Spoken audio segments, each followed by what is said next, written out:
Welcome back, fans and friends. For this upcoming video, we have a earlier vintage ad cars from Greenlight series. This one is the Series 3 AMC Matador from 1973. They're a mid-size competitor to obviously the big three, the other manufacturers. And so this is very similar actually to the Monte Carlo I did a while ago. Obviously this is not the fancy version of that. This is just an AMC Matador.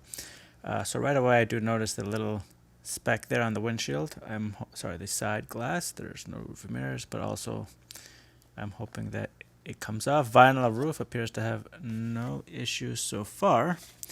And so what the ad series does, I believe I've covered it before, is it gives you an ad that the company released when advertising the car.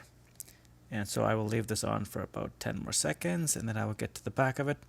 So they don't advertise much else than packing a bunch of large people inside this vehicle. So that's basically their goal. This would have been around the time of the oil crisis, so at the beginning of it. Nothing printed on the license plates. They have vintage ad cars, and there's the front.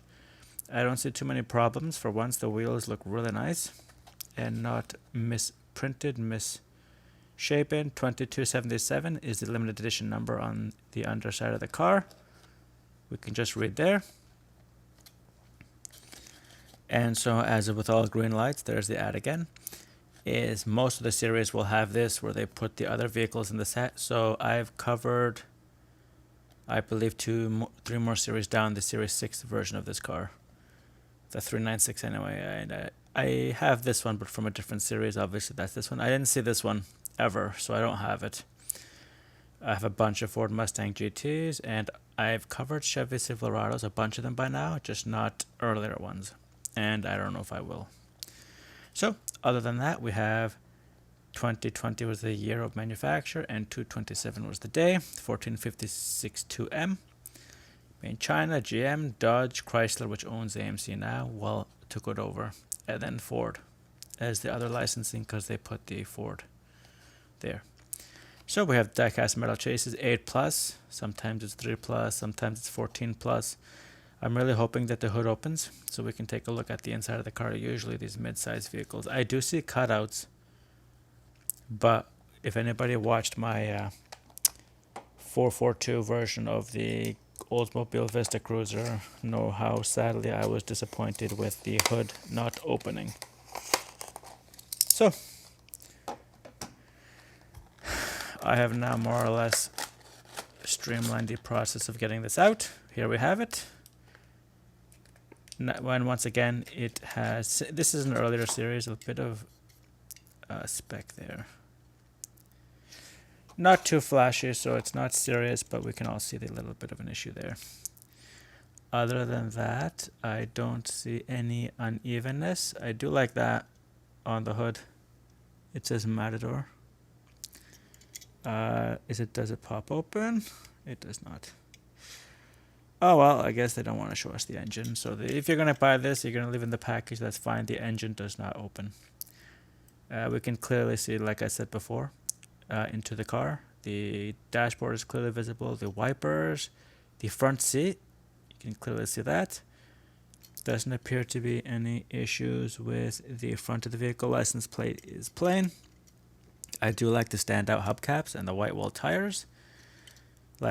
So there's the first issue I've seen with the tires. It's just that little line there. Other than that, I don't think there's too many other issues with the wheels. So more or less there's a little bit of a dot there. Door handles are fine, and they're two-piece door handles, so they did okay there. There's Matador again. Right again on the side. There's the gas cap, driver's side. So it's on the inside, this little thing, that spec there.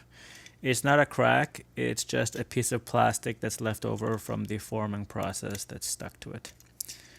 So I've covered the front, I've covered the back. As we know from the video that I covered with the LTD, they did that right here, where they did not do it right over there, where they stamped something and painted on top of it, and it did not stay within the lines. This one appears to be all within the lines. There's the keyhole entry for the trunk. Nice big trunk. So far the only issues I have with this car, we'll see how well it rolls. The wheel thing I'm going to let go because they had a lot of ways to make this a mess, but they did not. Roof is nice, except for that little thing. The speck on the window there.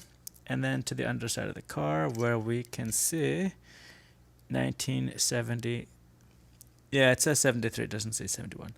AMC Matador and 2020 LCA 22720, so exactly is the same as on the package. There's the transmission, there's the exhaust, Greenlight 2019, and this is the GL184 code if somebody's keeping track.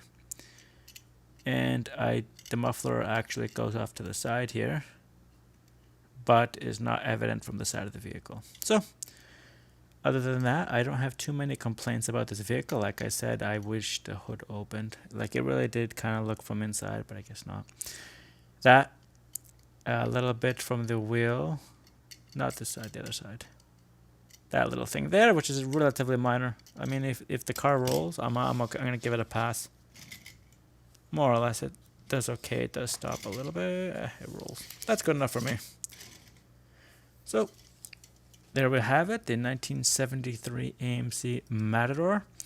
No special model designation, just Matador, mid-size competition to the Monte Carlo and a bunch of other LTD from Ford. Sorry, it would have been the Gran Torino at this point. Although the Gran Torino is a two-door coupe, it's not a four-door sedan. DeVille, I think, is too big, full-size, so this would have been more mid-size, I think. So there we have it, fans and friends. Not to run this longer than it has to be. Not to punish you people for what you didn't do wrong. So here we have. This is Tumnus from Toronto. And thanks for watching. Till the next one.